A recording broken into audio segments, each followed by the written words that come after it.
సింహ వాహిని అయి ఒక చేతిలో ఖడ్గం మరో చేతిలో కుంకుమ భరణ పట్టుకొని దుష్టులను దునుమాడుతూ దుఃఖాలను దూరం చేస్తూ ప్రతి ఒక్కరికి కూడా సౌభాగ్యాన్ని అందిస్తూ ఆ అమ్మ చిద్విలాసిని అయి ఇక్కడ గర్భాలయంలో కొలువు తీరింది. ఎన్నో తీరలేని రోగాలను మటుమాయం చేయటమే కాకుండా ప్రతి ఒక్క భక్తుని జీవితంలో వారికి ఉన్న దుఃఖాలు, కష్టాలు, నష్టాలు అన్ని దూరం చేసి వారికి సుఖ సంతోషాలు, ఆయుర ఆరోగ్యాలను, భోగభాగ్యాలను కూడా అందిస్తుంది ఉజ్జయిని మహంకాళి అమ్మవారు. అలాగే ఆ పక్కగా ఉన్న మాణిక్యాల అమ్మవారు కూడా ఇక్కడ ఈ ప్రాంతంలో స్వయంభూగా ఇక్కడ బావిలో దొరికిన అమ్మవారు. ఇక్కడ అమ్మవారి పక్కనే ఆసీనురాలై వచ్చిన ప్రతి ఒక్క భక్తుల్ని కూడా వారిని కాచి కాపాడుతూ రక్షిస్తూ అనుగ్రహిస్తూ ఉన్నారు. మరి సికింద్రాబాద్ లో కొలువైన ఈ ఉజ్జయిని మహంకాళి అమ్మవారి దేవస్థానానికి సంవత్సరం పొడవునా కూడా ఎన్నో రకాల ఉపచారాలు, మరెన్నో పండుగలు, మరెన్నో ఉత్సవాలు నిర్వహిస్తున్నప్పటికీ కూడా ఆషాఢం జాతర, ఆషాఢ మాసంలో వచ్చే 15 రోజుల పాటు విశేషంగా కార్యక్రమాలు నిర్వహిస్తూ ఉంటారు. అశేష భక్తజనం అమ్మవారి సేవలో పాల్గొంటూ తరిస్తూ ఉన్నారు. శ్రీమాత్రే నమః.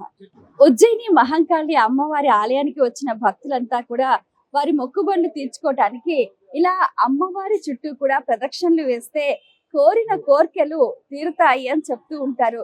నిజంగా మహాకాళి, మహాలక్ష్మి, మహాసరస్వతి, ఇచ్ఛాశక్తి, జ్ఞానశక్తి, క్రియాశక్తి స్వరూపిణి అంటూ కూడా ఆమె ప్రభా స్వరూపిణిగా కూడా కళ్యాణమూర్తిగా ప్రతి ఒక్కరూ ఏ ఆకాంక్షతో అయితే ఈ దేవాలయానికి వస్తారో వారి మనోభీష్టాలన్నీ కూడా నెరవేరుస్తూ భక్తులందరి హృదయాల్లో కూడా చిరస్థాయిగా నిలిచిపోయింది అమ్మవారు.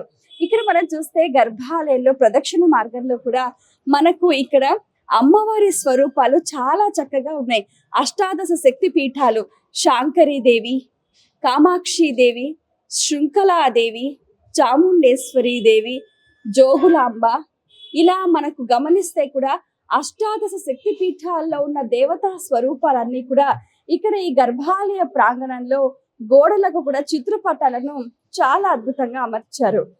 ఇక్కడ స్వర్ణమయ కాంతులతోటి దేదీప్యమానంగా సింహ వాహిని అయిన ఆ అమ్మవారు కటాక్షిస్తూ ఉంది భక్తులను.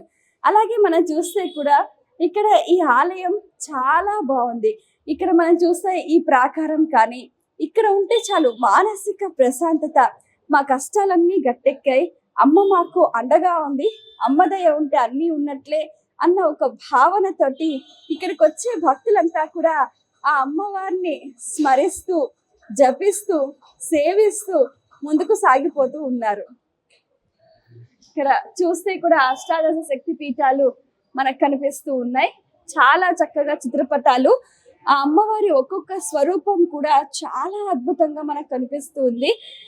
గిరిజాదేవి, పురుహుతికాదేవి, మాణిక్యాంబాదేవి, మాధవేశ్వరి, వైష్ణవీదేవి, మాంగళ్య గౌరీదేవి, మహాలక్ష్మీదేవి, సరస్వతీదేవి, ఇలా పలు స్వరూపాలు ఆ చిత్రపటాలను కూడా ఇక్కడ ఈ ఆలయ ప్రాంగణంలో ప్రాకారంలో చాలా అద్భుతంగా అమర్చారు. ఇక్కడ మనం చూస్తే కూడా ఆలయ ప్రాంగణం అంతా కూడా పలు రకాల పుష్పమాలికల సోయగాలతోటి చాలా అందంగా తీర్చిదిద్దారు. ఇక్కడికి విచ్చేసే ప్రతి ఒక్క భక్తునికి కూడా మానసిక ఉల్లాసము, ఆనందము, ఆ అమ్మవారి దర్శనంతో వారి హృదయం నిండా కూడా ఒక తృప్తితోటి వాళ్ళు ఇంటికి తిరిగి వెళ్తూ ఉంటారు. 2 రకాలుగా ఇక్కడ బోనాలు సమర్పిస్తూ ఉంటారు. ఒకటి ఏంటంటే వారు తీరిన కోరికకు కృతజ్ఞతగా ఒక బోనం, అలాగే వారికి ఉన్న కష్టాలను నివేదిస్తూ ఆ కష్టాన్ని తీర్చమని వేడుకుంటూ పెట్టే బోనం ఒకటి. ఈ విధంగా అశేష భక్తజనం ఆషాఢ మాసంలో చాలా ఎక్కువ సంఖ్యలో ఇక్కడ అమ్మవారికి బోనాలు సమర్పిస్తూ, ఒడిబియ్యాలు సమర్పిస్తూ, పసుపు, కుంకుమ, వస్త్రాలు సమర్పిస్తూ అమ్మవారి ఆశీస్సులను అందుకుంటున్నారు. సికింద్రాబాద్ ఉజ్జయిని మహంకాళి అమ్మవారి దేవస్థానానికి సంబంధించి బోర్డు మెంబర్స్ మనతో పాటు ఉన్నారు. మరి జాతరకు వచ్చే భక్తులకు ఎటువంటి సదుపాయాలు కల్పిస్తున్నారు, ఏర్పాట్లు ఏ విధంగా ఉన్నాయి, జాతరను ఇంకా ఘనంగా ఏ విధంగా నిర్వహించబోతున్నారో వారి మాటలో తెలుసుకుందాం. నమస్కారం అండి. నమస్తే అండి, నా పేరు దేవి వరప్రసాద్. నేను ఉజ్జయిని మహంకాళి ఆలయ ట్రస్ట్ బోర్డు మెంబర్ని. నిన్న గత 2 రోజుల నుంచి మాకు రివ్యూ మీటింగ్స్ జరుగుతున్నాయి. మొన్ననేమో డీసీపీ గారితోని మరియు అధికారులతో మాకు బోర్డు మెంబర్స్తో రివ్యూ మీటింగ్ జరిగింది. నిన్న ఎండోమెంట్ మినిస్టర్ కొండా సురేఖ గారు మరియు మా ఇన్ఛార్జ్ కోటా నీలిమ సనత్ నగర్ ఇన్ఛార్జ్ కోటా నీలిమ గారు మరియు ఎండోమెంట్ కమిషనర్ హనుమంతరావు గారితోని మరియు ఇతర అన్ని శాఖల ముఖ్య ఆఫీసర్లతోని మాకు నిన్న రివ్యూ మీటింగ్ జరిగింది. ఈ రివ్యూ మీటింగ్ లో కొండా సురేఖ మేడం ఒకటే ఆదేశం ఇచ్చారు, ప్రతి ఒక్క భక్తుడు మాకు విఐపియే, విఐపీలు అంటూ ఏం లేదు, ప్రతి ఒక్క భక్తుడు మాకు విఐపియే. ఇక్కడికి లక్షలాది మంది ప్రజలు అమ్మవారి ఆశీస్సుల కోసం వస్తారు. ఏ ఒక్క భక్తుడికి కూడా ఎలాంటి ఇబ్బందులు జరగకుండా అందరూ ఇక్కడికి వచ్చి అమ్మవారిని ప్రశాంతంగా మనస్ఫూర్తిగా అమ్మవారికి తన కోరికలేవో కోరుకొని మళ్ళీ వాళ్ళు ఇంటికి తిరుగు ప్రయాణం అయ్యే వరకు మీ అందరిది బాధ్యత అని మాకు చెప్పారు. ఇక్కడ R&B వాళ్ళతోని, మున్సిపల్ వాళ్ళతోని, హెల్త్ డిపార్ట్మెంట్ వాళ్ళతోని, ఫైర్ డిపార్ట్మెంట్ వాళ్ళతోని అన్ని శాఖల వారితో నిన్న రివ్యూ మీటింగ్ జరిగింది. గత ఏడాది కన్నా ఈ సంవత్సరం ఇంకా చాలా పెంచడానికి అంటే ఎగ్జాంపుల్గా ఏంటంటే గత ఏడాది 3 అంబులెన్స్లు పెట్టారు, ఈసారి 5 అంబులెన్స్లు పెట్టడానికి ప్రణాళిక సిద్ధం చేశాం. గత ఏడాది 5 లైన్లు క్యూ లైన్లు పెట్టాం, ఈసారి ఇంకొక లైన్ క్యూ లైన్ పెంచడానికి ప్రతిపాదన చేశాం. మరియు ఇంకోటి ఎక్కడైతే బోనాలు ఎత్తుకొని వస్తున్న మహిళలకు అక్కడ ఖచ్చితంగా మహిళా పోలీసులను పెట్టి ఎక్కడికప్పుడు పర్యవేక్షించి ఆ లైన్ త్వరగా మూవ్ అయిపోయి వాళ్ళు, ఎందుకంటే ఉపవాసంతో అమ్మవారికి ఎంతో భక్తితో వస్తారు, వాళ్ళకి ఎలాంటి ఇబ్బందులు జరగకుండా అదొక ప్రతిష్టాపన చేస్తున్నాం. ముందుగా ఇంకా ఏంటంటే వాటర్ సప్లై, ఎవరైతే లైన్లలో గంటల తరబడి క్యూ లైన్లో నిలబడతారో వాళ్ళకి ఖచ్చితంగా నీటి సరఫరా అందించాలనేది ఒక ఆలోచన మేము తీసుకున్నాం. తర్వాత ఎవరైతే హ్యాండిక్యాప్స్ ఉన్నా కానీ, ఎవరైతే ఏజ్డ్ పర్సన్స్ ఉన్నా కానీ, ఎవరైతే చిన్న పిల్లల్ని అంటే ఇన్ఫాంట్ పిల్లల్ని అమ్మవారి దర్శనం కోసం తీసుకొచ్చే తల్లులకు సపరేట్ క్యూ లైన్ పెట్టి ఆ కమాండ్ నుంచి త్వరగా వాళ్ళకి దర్శనం అయిపోయేటట్టు, తర్వాత ఒక ఎలక్ట్రికల్ వెహికల్స్ పెట్టి అక్కడ నుంచి భక్తులందరినీ ఇక్కడ తీసుకొచ్చే ఆలోచన చేస్తున్నాం. ప్రతి ఒక్కరికి భక్తులకి ఎటువంటి ఇబ్బంది జరగకుండా అమ్మవారికి మంచి ఆశీర్వాదం చేయించి అమ్మవారి ఆశీర్వాదం వాళ్ళకి పొందేటట్టు చేసి వాళ్ళని సంతోషంగా పంపాలనేదే ఈ బోర్డుకి ఒక ఉద్దేశం. ఈ దానికి మేము బోర్డు మెంబర్లు అందరం ఈసారి ఖచ్చితంగా కష్టపడి ప్రజలందరికీ మంచి దర్శనం చేపిస్తామని మేము మీకు విజ్ఞప్తి చేస్తున్నాం. చాలా చక్కటి ఆలోచన, మంచి ప్రణాళిక.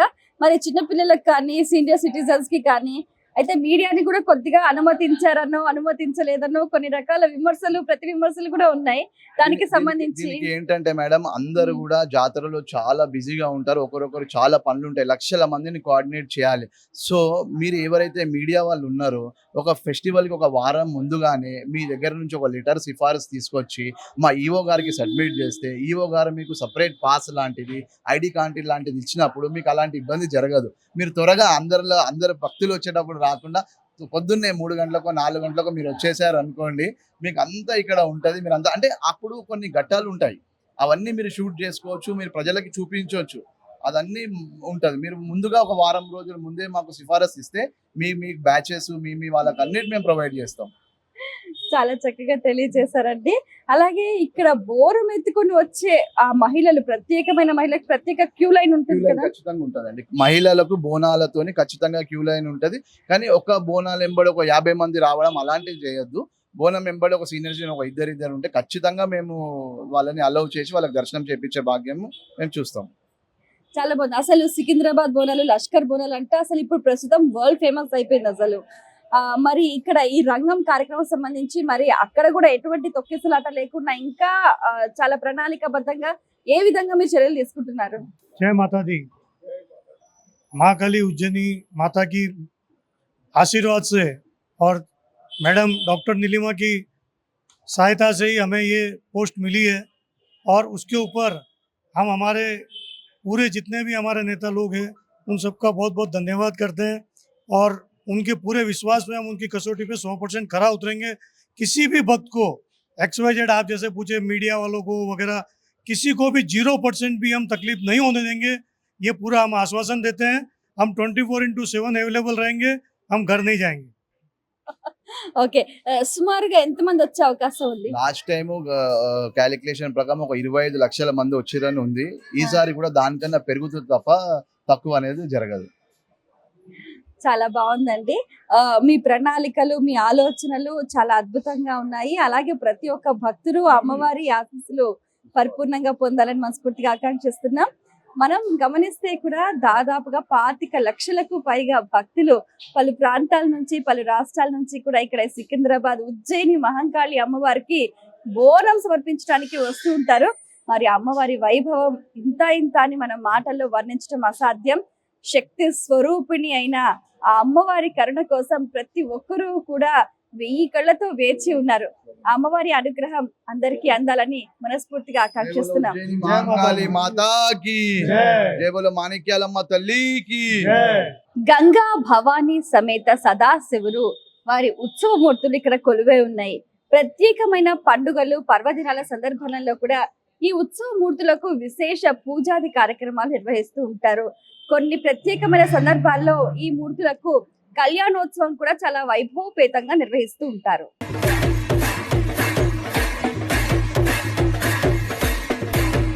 అద్దాల మండపంలో మహంకాళి అమ్మవారు ఊయలు లూగుతూ ఇక్కడికి వచ్చే భక్తులందరికీ కూడా చిద్విలాస వదనంతో దర్శనమిస్తున్నారు. మనం గమనిస్తే ఇక్కడే కూడా శ్రీచక్రం కూడా ఉంది. ఆ శక్తి తరంగాలు ప్రతి ఒక్క భక్తునికి కూడా ఆశీస్సులను అందిస్తున్నాయి.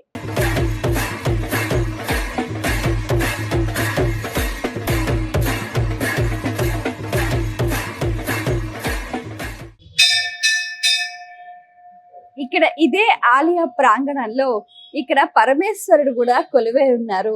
ఇక్కడ మహంకాళి అమ్మవారికి సదాశివుడు ఇక్కడ మహాకాళేశ్వరుడుగా కూడా భక్తులను అనుగ్రహిస్తున్నాడు. మహంకాళి అమ్మవారి ఆలయానికి విచ్చేసిన భక్తులు వాళ్ళ కోరికలు ముడుపులు తీర్చుకోవడానికి కూడా ధ్వజస్తంభానికి ఎదురుగుండా కూడా ఇక్కడ ఎర్రటి వస్త్రంలో కూడా కొబ్బరికాయని ఇక్కడ ఈ రావి చెట్టుకు కట్టడం అనేది మనం గమనించవచ్చు. ఎటువంటి కోరికైనా సరే చాలా త్వరితగతిన వారం రోజులలో తీరుతుంది అనటంలో అతిశయోక్తి కాదు. అలాగే ఇక్కడికి వచ్చిన భక్తులు కూడా గోసేవ చేసుకోవటానికి కూడా ఇక్కడ గోవులు మనకు కూడా అందుబాటులో ఉన్నాయి. వచ్చిన భక్తులంతా కూడా ఇక్కడ ఈ గోవుకు గ్రాసం అందిస్తూ గోవును పూజ చేస్తూ గోవుకు ప్రదక్షిణం చేస్తూ కూడా గో సేవలో కూడా తరిస్తూ ఉన్నారు.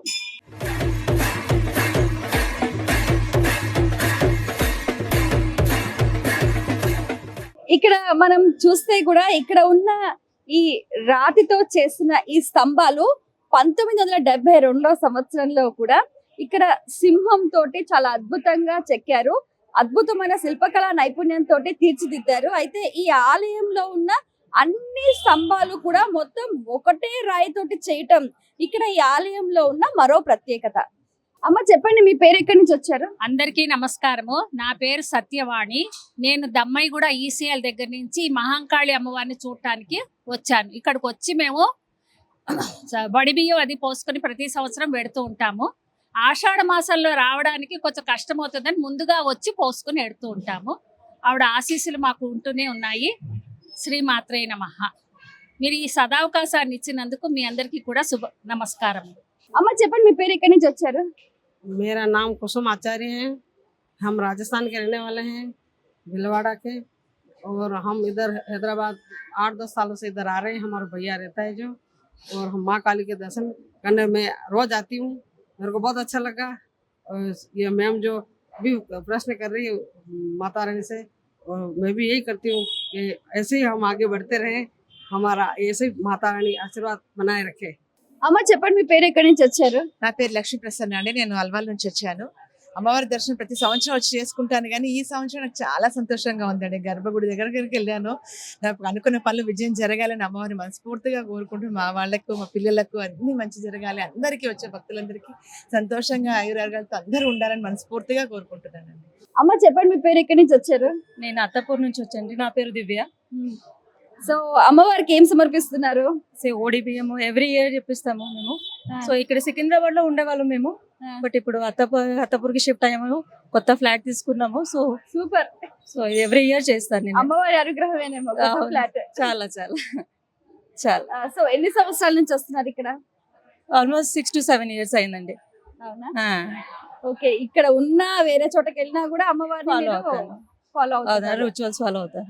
నేను Karnataka basically married in Hyderabad. చెప్పండి అమ్మా, మీ పేరు ఎక్కడి నుంచి వచ్చారు? మాది కరీంనగర్ అండి. రవీందర్, సుజాత, మా కూతురు మౌనిక జయశ్రీ. మేము గత 50 సంవత్సరాల నుంచి వస్తున్నాము. నేను ఇక్కడ ఉద్యోగం చేశాను.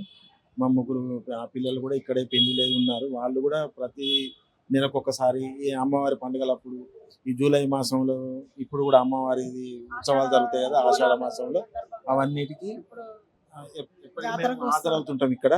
మాకు బాగా నమ్మకం ఉన్న దేవాలయం ఇది. అమ్మవారి ఆశీస్సులు అందరికి ఉండాలి, అందులో మేము కూడా ఉండాలని కోరుకుంటున్నాం. మాకు బాగా నమ్మకం, మా కూతుర్లకు కానీ మా అల్లుళ్ళకి కానీ. మేమిద్దరం కూడా ఎప్పుడు వస్తూనే ఉంటాం. ఇక్కడికి రాంది మేము పోము. మాకు ఇక్కడ ఎంత జనం ఉన్నా ఎట్లున్నా మాకేం ఇబ్బంది అనిపించేది, ఎంత పెద్ద లైన్ ఉన్నా మాకు కష్టం అనిపించేది. అది ఎంతసేపు అయినా కానీ మేము అమ్మవారిని చూడండి మేము పోము. మాకు తొందరగా దర్శనం అవుతుంది, మాకు చాలా సంతోషం అనిపిస్తుంది. ఆ మొక్కుకున్నప్పుడు కూడా మనసుకు కూడా ఏదో మనకు అనుభూతి కలుగుతుంటుంది. ఈ దేవాలయం గురించి చాలా చరిత్ర ఉన్నది మన భారతదేశంలో. అందరూ చాలా భక్తి భావనతో వస్తారు. ఇక్కడ వచ్చిన పోలీస్ డిపార్ట్మెంట్ కానీ, భక్తులు కానీ, దేవాలయంలో ఉన్న సిబ్బంది కానీ చాలా మంచిగా అందరికీ సహకారాన్ని అందిస్తుంటారు. మాకు అది చాలా ఇష్టం. ఇబ్బందులు లేకుండా మంచి దర్శనం అవుతుంది ఎప్పుడు వచ్చినా కానీ. అందరిని మంచిగా చూడాలి, మమ్మల్ని కూడా అందరు చూడాలని అమ్మవారిని చెప్పండి ప్రార్థిస్తున్నాం. అమ్మా, మీకు ఎలా అనిపిస్తుంది మీ స్పందన? నేను కోరుకున్న కోరికలన్నీ నెరవేరుతాయండి. నాకు చాలా నమ్మకం అమ్మవారు అంటే. మహంకాళి అమ్మవారు అంటే నాకు చాలా ఇష్టము, చాలా నమ్మకం. నాకు కోరుకున్న కోరికలన్నీ నెరవేరినాయి. ఆ కోరిక తీర్చుకోవడానికి నేను ఈ రోజు గుడికి వచ్చాను. 200 సంవత్సరాల క్రితం సూరిటి అప్పయ్య సంకల్పంతో ఇక్కడ సికింద్రాబాద్ ప్రాంతంలో కొలువైన ఉజ్జయిని మహంకాళి అమ్మవారు అప్పటి నుంచి ఇప్పటి వరకు కూడా భక్తులను రక్షిస్తూ వారికి రోగాలను కానీ దీర్ఘకాలిక అనారోగ్యం కానీ దరిచేరనీయకుండా కాపాడుతుంది. మరి ఆ అమ్మవారి ఆలయ విశేషాలని మనందరం కూడా తెలుసుకున్నాం కదా. ఎప్పుడైనా మీరు కూడా ఈ ప్రాంతానికి వచ్చినప్పుడు ఆ అమ్మవారిని తప్పక దర్శించండి. ఇది ఇవాల్టి కార్యక్రమం. మరో కార్యక్రమంలో మళ్ళీ కలుసుకుందాం. అంతవరకు సెలవు, నమస్కారం.